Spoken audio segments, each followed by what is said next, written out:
Good day. Today we're gonna do the catheterization. Good day, ma'am. I am Justin Sabejon, your nurse for today. May I know your name? Okay, Mrs. Armojarias, today I'm going to insert a catheter to you to relieve you from discomfort due to bladder distension and to monitor your urine output. Is that okay to you, ma'am? Okay po, ma'am. Thank you. Ma'am, do you have allergies to latex or iodine? That's good, ma'am. You don't have any allergies to those. So I have here my equipments. The sterile package containing drape, 5 cotton balls, and forceps. I also have sterile gloves, the indwelling catheter, 10 cc syringe with saline water, warm water, soap, and towel for cleaning. Also the saline water, lubricant, and tape. Perform and hygiene, assuming that I already washed my hands. Provide light, assuming that there is light. And assist the patient in a dorsal recumbent position with knees flexed and feet about 2 feet apart.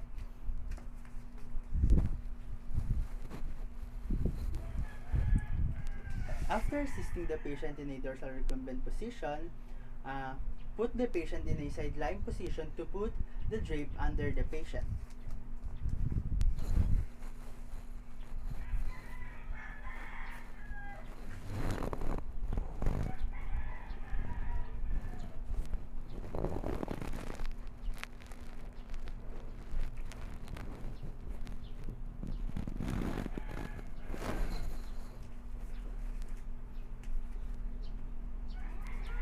After putting the drape under the patient, put clean gloves and clean the genital and perineal area with warm water and soap. So I already put my gloves on, and I have here the warm water, the soap, and the towel to clean the perineal area of the patient. So first, mitten the towel.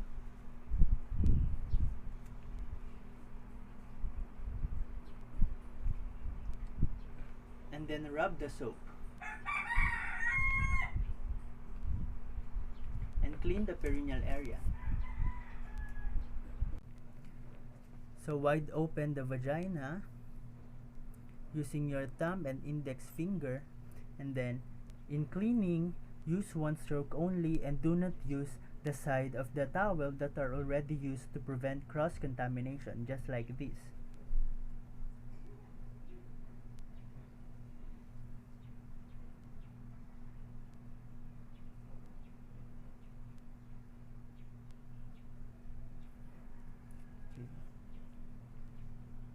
So after cleaning the perineal area and the genital area of the patient, remove the clean gloves and discard it.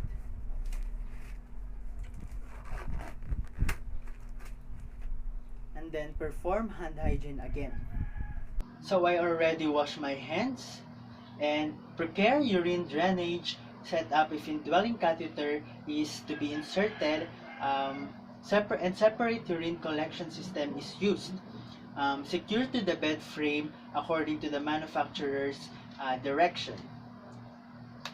Next is open the sterile package using the sterile technique.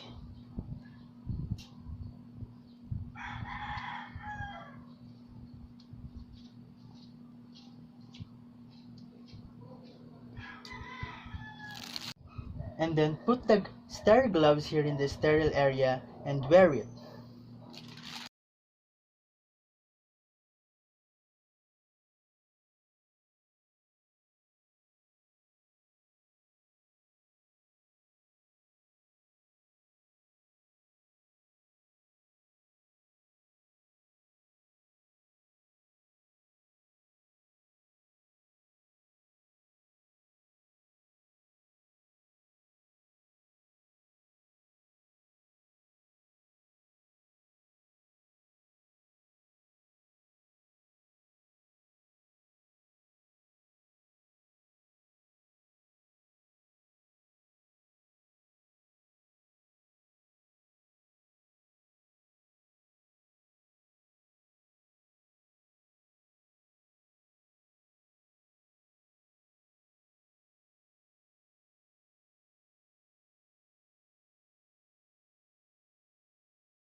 So after putting the gloves on, fold and discard the package of the sterile gloves.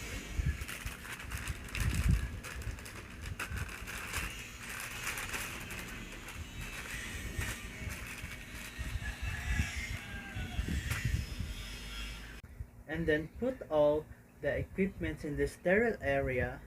And now let's check the indwelling catheter if it is good.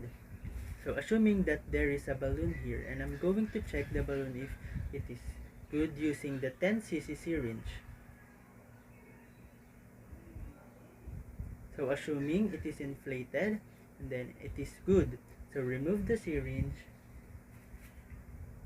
Since the indwelling catheter is good, let us now put the lubricant here 1 to 2 inch.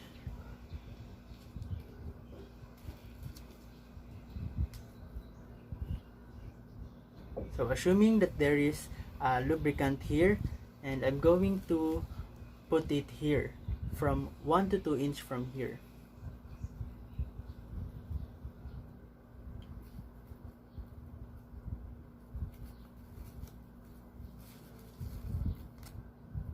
And then ask the patient to raise her buttocks to slide the drape under her with gloves protected by cuff, and do not touch anything, even the skin of the patient, to prevent the contamination. Assuming that the patient raised his buttocks, and I'm going to slide the drape.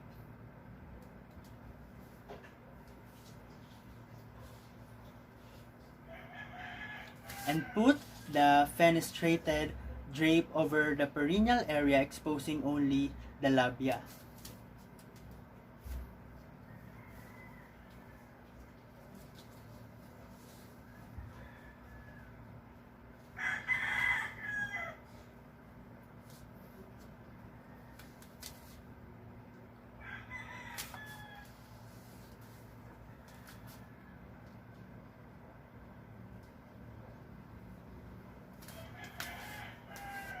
So I already put the fenestrated drape over the patient. Let us now clean the perineal. So using your thumb and index fingers, spread the labia and clean it using cotton balls. Using cotton balls with iodine or saline water. And then clean the perineal area in a downward stroke. So first, clean the both sides of the labia majora.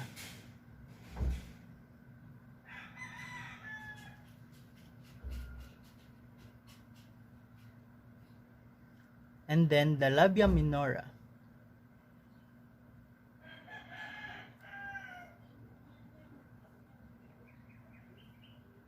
And then at the middle.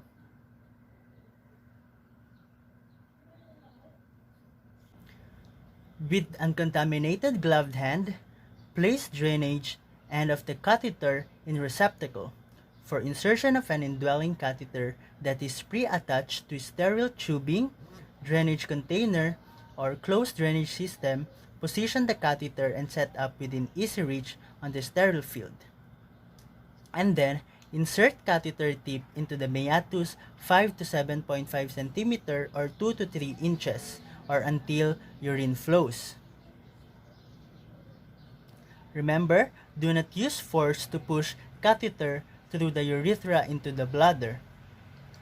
Ma'am, can you open your mouth? Breathe into your mouth. And then, rotate catheter gently if slight resistance is met as catheter reaches the external sphincter. For an indwelling catheter, once urine drains, advance catheter another 2.5 to 5 cm or 1 to 2 inches to make sure that the tube is in the bladder. And then, hold catheter securely with the non-dominant hand while bladder empties. collect specimen if required. Continue drainage according to agency policy. If you are using straight catheterization, remove catheter smoothly and slowly. And since I'm using indwelling catheter, I will inflate the balloon according to manufacturer's recommendation using the 10 cc syringe with saline water. So I'm going to inflate it.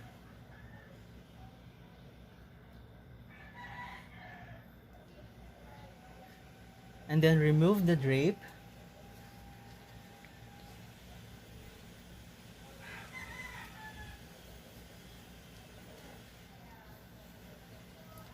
And then tag if there are some resistance. And then attach catheter into the drainage system if necessary. So I'm going to attach it.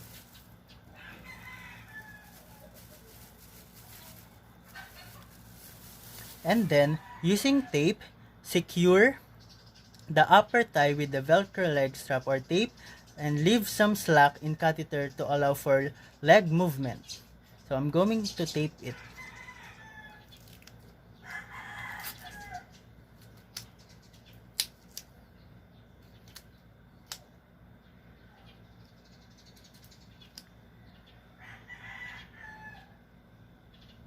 And then check that drainage tubing is not kinked and that movement of side rails does not interfere with catheter of drainage or drainage bag. So put the urine drainage here just below the patient's bladder and not above the patient's bladder to prevent the flowing back of the urine and the infection. Assuming that there is a urine in the drainage, and I'm going to get some sample and put it here to bring it in the laboratory and refrigerate it. Assuming that I am done collecting the sample urine. So remove equipment and make patient comfortable in bed. Clean and dry perineal area if necessary. Care for equipment according to the agency policy. And send the urine specimen to the laboratory promptly and refrigerate it. And now, I'm now going to remove my gloves and perform hand hygiene.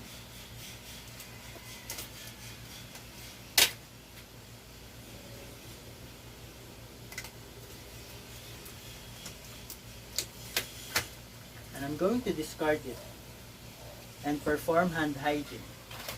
So I'm done washing my hands, and now we will now do the documentation and record all the data. So record the time of catheterization. So assuming that I insert the catheter at 9 a.m. Record also the amount of the urine. So assuming it is 500 cc. And then record the description of the urine. So assuming it is yellowish in color, not foul smelling, not cloudy, and no fragments noted. And also document the patient reaction to the procedure, and then your name, which is Justine A. Sabejon. That's all.